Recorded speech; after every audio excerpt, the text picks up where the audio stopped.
Hello there, today we're going to cover 4-note chords, and boy, these can run into the multiple thousands, but if I give you the principles as to what to do, then over time, if you just keep playing with it, bearing those principles in mind, you'll have a wonderful arsenal of notes to play from, choose from. So here we go. I'm going to stick in the key of C because it's very easy to visualize for a keyboard player. So you've got those 3 notes, 1, 3 and 5.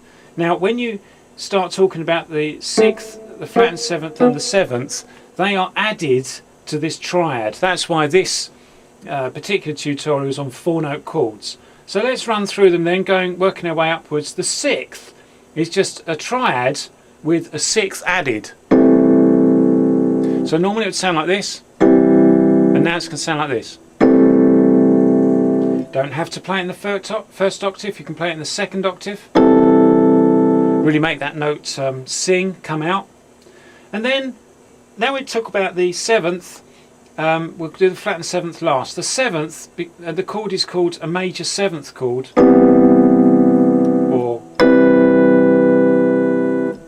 And the major 7th chord is one of my favourites. It's a very good chord to add things to. I mean, I hope you'll come back for the next episode, if you like, in this series of chords, when I start adding to the major 7th. Very good one to add to, but I won't spoil that for now. So the major 7th, again, all of these are open to inverting the chords. There's still all a major 7th here. So that last one I missed out a note. That's the correct pronunciation. We could do that. So many combinations of things you can add in, as long as you make sure you've got these basic 4 in here. In fact, I'm saying that, but you could miss out the 3rd, you know. I often do, and it will still ring like a major 7th. I'm really trying to emphasise the 3rd now. I'll bring it out this way. Still got a major 7th-y feel to it. And you'll be playing that a lot if you like jazz. Now for blues, of course they flatten the 7th. I'm playing more than 4 notes, but they are duplicated here. I could take them all out. It's coming out in the video. That's right, yeah, you can see it there. I'm adding in a root extra. Here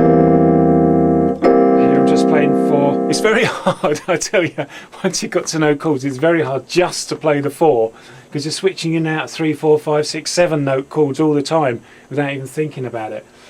So that's it. So you might think, all right, fine, I'll go away now.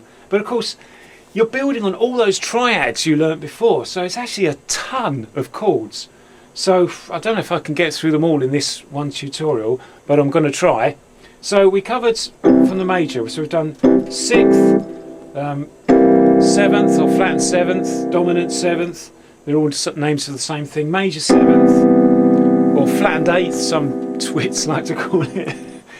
Can it be called anything else? Probably. There's different symbols for major 7th as well, but anyway, we just concentrate on the numbers here. So, of course, you could take the minor, you could take the 3rd down, and now you can add the 6th to it. That's a minor 6th. You've got the minor 7, which a lot of people play in pop music, and then you've got this awkward one, which is a major 7th, but you're playing the minor 3rd. So it's a major minor 7th, is one way people call it. Other people like to call it, in this case, C minor flattened 8th. Whatever it is, but you're going to be writing it for some time to write it down. I tend to use that one as a passing chord, whereas you can hold on that for some time. The minor 7th. So, of course, you can do these lovely suspended chords now. I mean, I'm not so sure about the major 7 with a suspended 4th. I mean, it's very jazzy, but this one you'll hear a lot. And also, practical uses of these now, you can switch between the major chord and the suspended 4th with the 7th added. That's quite nice. Let me play it an octave higher here.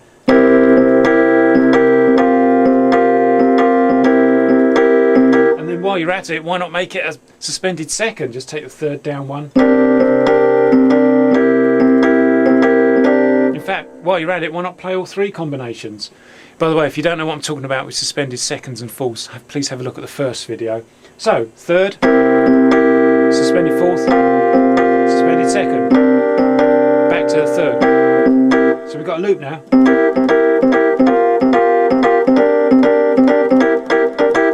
Nice. So what else can you do? Well, it's beautiful when you start playing with the fifth. So now we've got this C7 again, but now I'm going to sharpen the fifth. That leads on to other chords, leads on to an F in this case, for example. So, but you could flatten the fifth. So I'm just playing C flat 5 with a 7 in there, so C7 flat 5. Let's see now, what else can you do? You can add the 6 to the 4th. So that's a 6/4.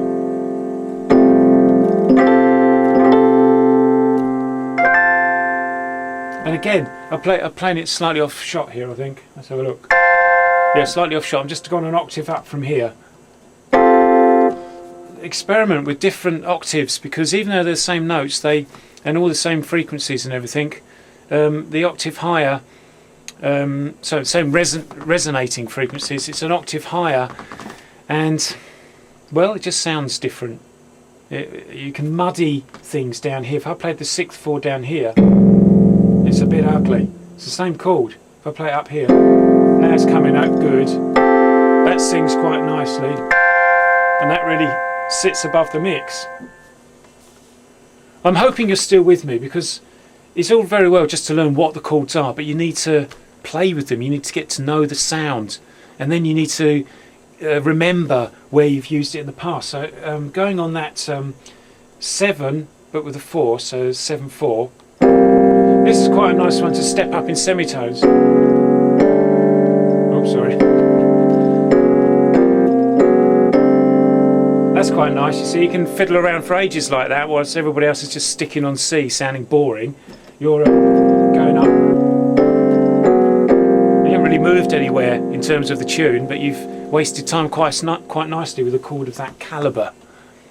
So that's an overview. I mean, I'm going to come back, if you want me to, with lots of other chords that are only 4-note. But to be honest with you, the quicker you can get into the second octave, which is what I'm going to cover next. So we've got the 8, then the 9, 10, 11, 12, 13th, which is the 6th, an octave higher. The quicker you can get into that, the quicker you can mix and match, and the whole thing's going to sound a lot more fluid. Till next time then, it's been Steve from sci-fi funk.com.